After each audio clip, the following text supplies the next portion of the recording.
بسم اللہ الرحمن الرحیم۔ اچھے انسان اچھے کتابیں اور اچھے گفتگو جہاں میسر آئے اس میں دوسروں کو بھی شریک کر لیا کرو، ان سے انتہائی فائدہ اٹھا لینا کم ظرفی ہیں۔ رزق کے لیے کبھی پریشان نہ ہوا کرو، اس سے انسان پر بہت جلدی بڑھاپا آ جاتا ہے۔ انسان ہمیشہ تکلیف میں ہی سیکھتا ہے، خوشی تو پچھلے سبق بھی بھول جاتا ہے۔ ایک بات کی تو کہ آپ دنیا والوں سے امید رکھو گے تو ذمہ دار آپ کو اپنی ہے، اور اگر اللہ سے امید رکھو گے تو ذمہ داری اللہ کی ہے۔ کم ظرف انسان ہمیشہ آپ کی کردار پر وار کرتا ہے۔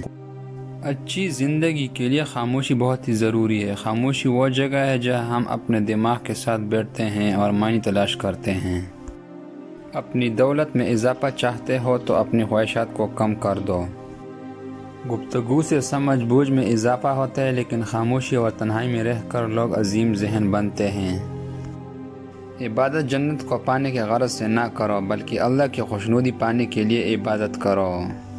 اپنے آپ کو صحیح معنوں میں جان لینے سے بندہ اپنے حقیقی خدا کو بھی پہچان لیتا ہے۔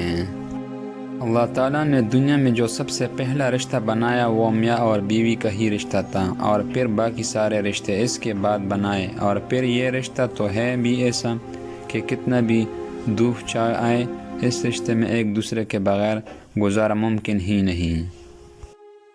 انار کا جوس پینے سے انسان خوبصورت ہو جاتا ہے۔ اس بات کا یقین کر لے کہ کسی دن اپنے آپ کو جوابی دعاؤں کے لیے خدا کی تعریف اور شکر کریں گے جو ایک بار آپ کے لیے پکارا تھا۔